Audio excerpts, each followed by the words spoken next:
नमस्कार, जुन्नर टाइम्स मध्ये स्वागत आहे. मी आता अशा आपल्या जुन्नर तालुक्यातील कलाकारासोबत आहे. त्यांचं नाव आहे योगेश गाडगे. ते मूळचे निमगाव सावगावचे आहे.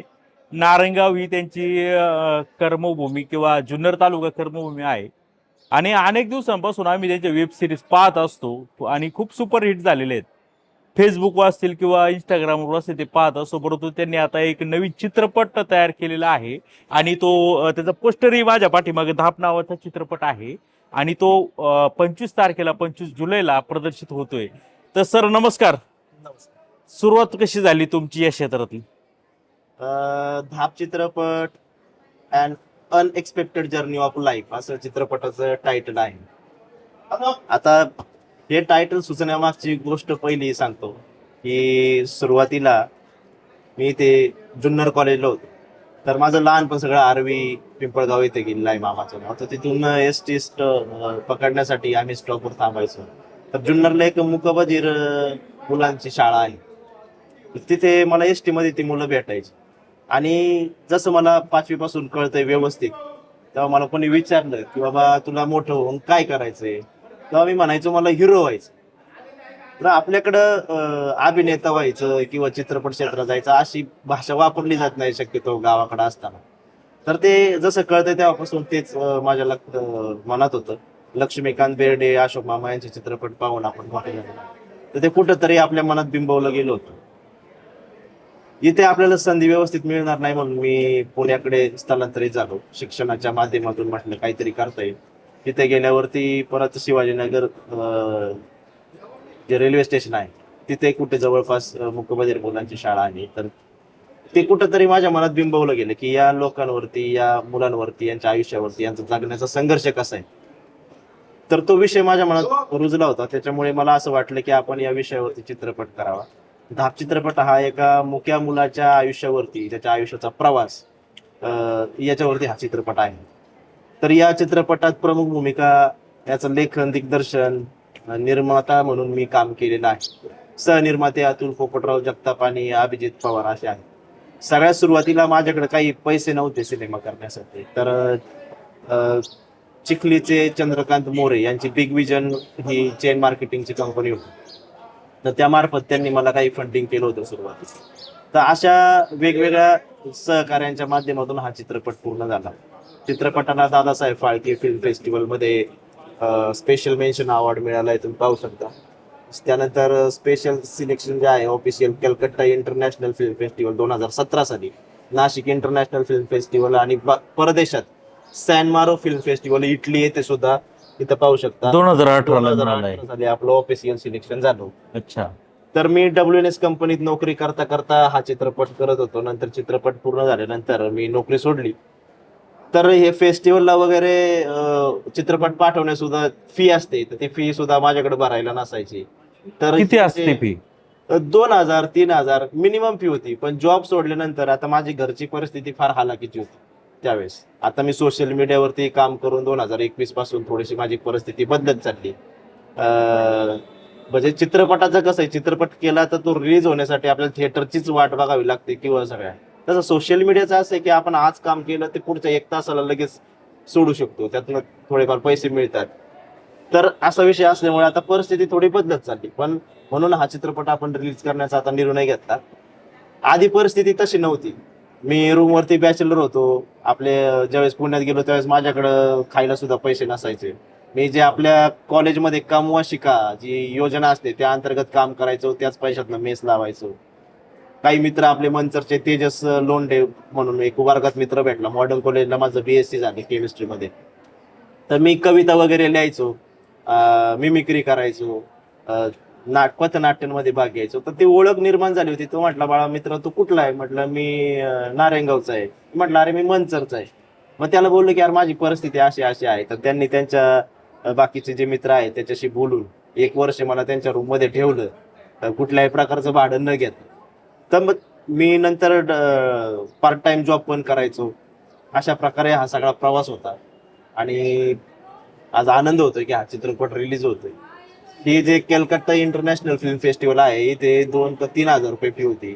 विपुल बोरालकर म्हणून माझा एक मित्र आहे, त्याने ते मला पैसे पाठवले कारण मी जॉब सोडला होता आणि ते जॉब करत होते. तर त्यांनी पैसे पाठवल्यानंतर मी हे फेस्टिवलला टाकलं होतं आणि तिथं माझं सिलेक्शन झालेलं, त्याचा आनंद आहे. आणखी हा चित्रपट आधी शॉर्ट फिल्म म्हणून करत होतो. तर हे करण्यासाठी आम्ही जेव्हा मी जॉब जॉईन केला WNS मध्ये, त्यावेळेस आमच्या रूम मधल्या मित्रांनी बिशी फंड जो असतो मित्रामध्ये तयार करतात तो लावलेला होता. म्हणजे 20,000 रुपये घेऊन, आणि एक जुबेर पटेल म्हणून कंपनीत मित्र होता काम, त्याने 8,000 रुपये देऊन असं मी ते 28-30,000 रुपयाचं भाग भांडवल जमा करून हा शॉर्ट फिल्म म्हणून सुरू केलेला प्रकल्प होता. पुढे पुढे त्याच्या गोष्टी जुळून आल्या आणि निर्माते मिळत गेले. त्याच्यावरती हा चित्रपट पूर्ण झाला. आता ह्या 2017ला तुम्हाला अवॉर्ड मिळालेला आहे, पण हा म्हणजे किती जुनं आहे हा चित्रपट? 10 वर्ष लागली. मग इतका उशीर? इतका उशीर होण्याचं कारण तेच आहे की परिस्थिती नव्हती, परत आपली तिथपर्यंत ओळख नाही सगळ्या गोष्टींची. जर आज कोणाला चित्रपट क्षेत्रात काम करायचं असेल किंवा एखाद्याला निर्माता व्हायचं असेल, तर मी प्रामाणिकपणे हे मत सुचवेल की तुम्ही पहिल्यांदा सगळी माहिती घ्या. मला हे सगळं इथपर्यंत पोहोचायला 10 वर्ष लागली, पण आता जग बदललंय. सोशल मीडियाच्या माध्यमातून असेल किंवा आता इकडे कोणाला काही मदत लागली तर आपण आपल्या माध्यमातून करू शकतो. आपल्याला गोष्टी माहीत झाल्या तर ते आपण त्यांना नक्कीच मार्ग दाखवू शकतो. एखाद्याला फिल्म मेकिंग करायचं असेल तर व्यवस्थित कोर्स करा. फिल्म मेकिंग नंतर फिल्म डिस्ट्रीब्युशन हा एक महत्वाचा पार्ट आहे, तो समजून घ्या. चित्रपटाची निर्मिती कशी होते म्हणजे अत्यंत हलाखीचं, म्हणजे ते जर समजायचं असेल तर तुमच्याशी त्यांनी कोणी संपर्क साधू शकतो. आता मला सांगा का ह्या चित्रपटामध्ये अशी काय खासियत आहे? फक्त काय म्हणजे जे मूकबधीर असतील त्यांचं दाखवलंय का अजूनही काय आहे? नाही, याच्यामध्ये मैत्री, प्रेम, परत त्याचा जगण्याचा संघर्ष, आईचं आणि मुलाचं नातं कसं आहे, मैत्री कशी असते, त्याच्यानंतर त्याचा एक प्रवास सुरू होतो, आईचा मृत्यू होतो त्याच्या, आणि मागे कोणीच नसतं, तर त्याचा एक शहराच्या वाटचालीनं प्रवास होतो गाव सोडल्यानंतर. आणि मग त्याला जगण्यासाठी काय काय संघर्ष करावा लागतो, कुठले कुठले त्याच्यावरती पोलिसांच्या मार्फत सुद्धा काही आरोप होतात, एका गुन्ह्यात त्याला अटक होते. असा हा खूप मोठा प्रवास आहे. नंतर तो शेवटी जगतो की मरतो हे आपल्याला चित्रपटातच पाहायला मिळेल. चित्रपटाचा trailer Yogiraj film creations YouTube channel वरती प्रदर्शित झालेला आहे. तिथे तुम्ही चित्रपटाचा ट्रेलर पाहून नक्की ठरवू शकता. त्या तरुणाची भूमिका तुम्ही केलेली हा. आहे, त्या मूकबधीर मुलाची भूमिका मी केलेली. जीवनाचा संघर्ष दाखवलाय. आणखी काय, किती गाणी आहेत चित्रपटात? याच्यात चित्रपटामध्ये 4 गाणी आहेत.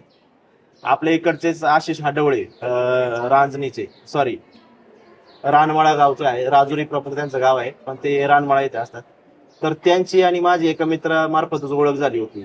आशिष हाडवळे जे आहेत पुरण कॉलेजला त्यांचं सिव्हिल इंजिनियर म्हणून कोर्स झालेला आहे. तर त्यांना एक कंपोजिशनची वगैरे आवड होती. तर मग आपल्याच इकडचा सहकारी घेऊन आम्ही हे गाणं केलं. आणि अजून सर्वेश मुनी म्हणून एक सहकारी होता, त्या दोघांनी म्युझिक डायरेक्टर म्हणून काम केलं. या चित्रपटात जी गाणी आहेत, आदर्श शिंदे यांचं गाणं आहे, त्याच्यानंतर शंकर महादेवन, हिंदीतले मोठे गायक आहे, सर्वांना परिचित आहे, माहिती आहे सर्व. आणि ज्ञानेश्वर मेश्राम, त्याचबरोबर आशिष कुलकर्णी, असे चांगले गायक आहेत. शंकर महादेवन यांना माझ्याकडे फक्त नंबर आला होता चुकून व्हॉट्सअपला एक ग्रुपमधून. तर मला इच्छा झाली की आपण यांचं गाणं आपल्या चित्रपटात घेऊ, पण त्यांच्याबरोबर बोलायचं कसं काय. तर आम्ही अनेक वेळा फोन लावला त्यांना, फोन काय उचलला जात नव्हता अननोन नंबर असल्यामुळे. आणि मग एक दिवस वैतागून म्हटले आता शेवटचा मेसेज करू यांना, येस ऑर नो, काहीतरी रिप्लाय येईलच.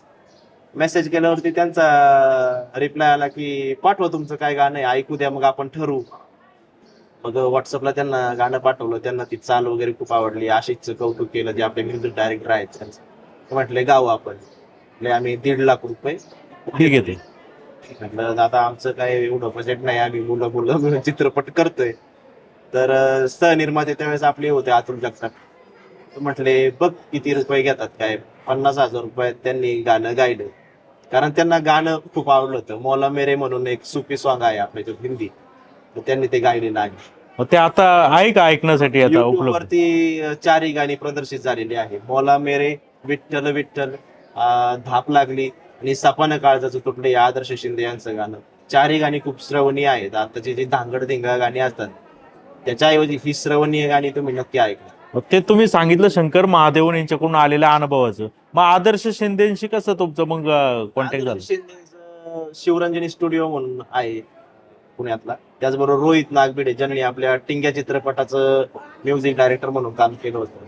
ते ओळखीचे होते, त्यांच्या मार्फत संपर्क केला. आदर्श शिंदेंनी त्यावेळेस फक्त 25,000 रुपयात गाणं गायलं होतं 2016 साली. आज त्यांची फी 1,20,000 वगैरे आहे. त्यांचा तो प्रोफेशनल हा, विषय. प्रोफेशनल विषय. पण आपलं सहकार्याच्या भावनेतून त्यांनी आपल्याला मदत केली. अजून आता ह्या दिसतात नायिका, हे कुठल्या आहेत? किरण शेजाळे म्हणून या आहेत. तर या आपल्या मॉडर्न कॉलेजमध्येच आम्हाला ज्युनियर आर्टिस्ट होतं. पुण्याला? हा, पुण्याला. तर त्यांनी ऑडिशन दिलं, त्याच्यात त्यांचं सिलेक्शन झाल्यावरती त्यांना पुढे संधी मिळाली. आणि हे केतन पवार आहेत. शाळा चित्रपटात म्हात्रे नावाची भूमिका केलेली, खूप गाजलेली भूमिका होती त्यावेळी. त्यानंतर पोपट चित्रपटात सुद्धा त्यांनी चांगलं काम केलेलं आहे. विविध चित्रपटांमध्ये, नाटकांमध्ये ते कामं करतात. अजून दुसरी स्टार कास्ट सांगायचं झालं तर अंकुश मांडेकर आहेत, मिलिंद जाधव आहेत. नॉन फेसेस मध्ये माधव अभ्यंकर जे आहेत, अण्णा नायक म्हणून जे रात्रीचे खेळ चालेमध्ये भूमिका साकारत होते ते. त्याचबरोबर सुनील गोडबोले आहे, दुनियादारीमध्ये त्यांनी अण्णाचीच भूमिका केली होती, सुरेखाच्या वडिलांची. तर असे काही चांगले चांगले कलाकार या चित्रपटात आहेत. बाकीचे नौखे तरुण कुठले, आपल्या परिसरातले की पुण्यातले असे आजूबाजू? पुण्यातले, त्याचबरोबर काही फिरोज शेख म्हणून एक आहे सातारचा, त्यांनी तेंडल्या चित्रपट केला होता. आपल्या चित्रपटानंतर तो चित्रपट त्यांनी शूटिंग केला, तो प्रदर्शित झाला, त्याला महाराष्ट्र राज्य शासनाचा चांगला पुरस्कारही मिळाला होता. फिरोज शेख म्हणून चांगला कलाकार आहे, तो सुद्धा या चित्रपटात आहे. त्याचबरोबर सचिन गवळी जे छत्रपती शिवाजी महाराजांवरती विविध शॉर्ट फिल्म्स करत असतात नेहमी, त्यांची भूमिका आहे. मग आता साधारणपणे हा पिक्चर आता 25 तारखेला प्रदर्शित होतोय. कोणकोणत्या सिनेमा म्हणजे थिएटरमध्ये आहे? हा चित्रपट सध्या आता आपण नारायणगाव थिएटरमध्ये लक्ष्मी सिनेप्लेक्स येथे रिलीज करतोय.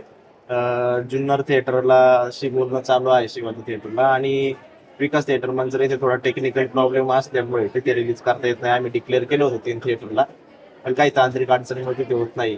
फक्त आता नारायणगाव मध्ये हा सिनेमा आपल्याला पाहायला मिळेल. तर आपल्या आजूबाजूच्या सर्व जो काही परिसर आहे त्यातल्या महिलांनी, बचत गट महिला ते आले तर त्यांना काही विशेष कन्सेशन देऊ आपण, लागलं तर. पण सगळ्यांनी सिनेमा पाहावा हीच नम्र विनंती आहे. नाही म्हणजे एका चित्रपट तयार करणं काय हे काय छोटं काम नाहीये. आणि म्हणजे 10 वर्ष झालं तो चित्रपट पेंडिंग आहे तुमचा.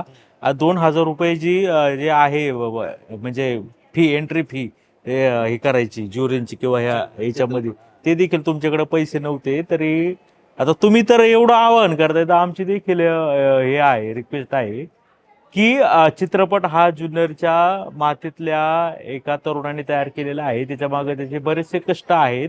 अनेक म्हणजे खूपच आर्थिक परिस्थिती बेताची असताना, आणि हा चित्रपट शिवाय दर्जेदार केलेला आहे की उगाच घेतलेत कलाकार झाले असं नाही. चांगले गायक आहे, त्याला सगळं संगीतही चांगलं आहे, चांगले नावाजलेले कलाकार आहेत. तर ह्या जो चित्रपट आहे, आपण आपल्या नारायणगाव येथील सिनेमाघरामध्ये जाऊन कृपया सहकुटुंब पाहावा. सहकुटुंब पाहावा असा चित्रपट आहे. सहकुटुंब, सहपरिवार पाहू शकता, आपल्या मुलांना दाखवू शकता. एक चांगला सामाजिक संदेश दिलाय की जगणं कसं असतं आणि कसं जगावं. किती अडी अडचणी आल्या तरी माणसानं त्यातून कसं उभं राहायचं. जशी चित्रपटाची कथा आहे तसंच माझ्या आयुष्याची सुद्धा तशीच कथा आहे. सेम म्हणजे तुम्ही म्हणजे हेच कॉम्बिन केले ते. हा, की म्हणजे याच्यामध्ये मुक्या मुलाचा प्रवास दाखवलाय, पण हा चित्रपट पुढे नेण्यासाठी मला वेगळा प्रवास करावा लागला. तुमच्यावर पण एक वेगळा पिक्चर तयार होऊ शकतो. आणि याचं शूटिंग कुठे झालं आपलं? याचं शूटिंग झालेलं आहे आपल्या राजनी गावात झालेलं आहे. त्याचबरोबर आपलं नारायणगावचं एसटी स्टँड जुनं आहे, ते जे कोणी बघितलं नाही, आता नवीन झालंय डेव्हलप. जुनं स्टँड बघायचं असेल तर तुम्ही आपल्या चित्रपटात बघू शकता. आणि वाखरी, त्याचबरोबर आळंदी आणि पुण्यामधील कसबा पेठ येथे हे सगळं चित्रपटाचं शूटिंग पूर्ण झालं. धन्यवाद. सर्वांनी रिक्वेस्ट आहे सर्वांना की हा चित्रपट आपल्या नारायणगाव येथील सिनेमाघरामध्ये पहा. 25 जुलैला त्याचं ओपनिंग आहे. जुन्नर टाइम्स, नारायणगाव.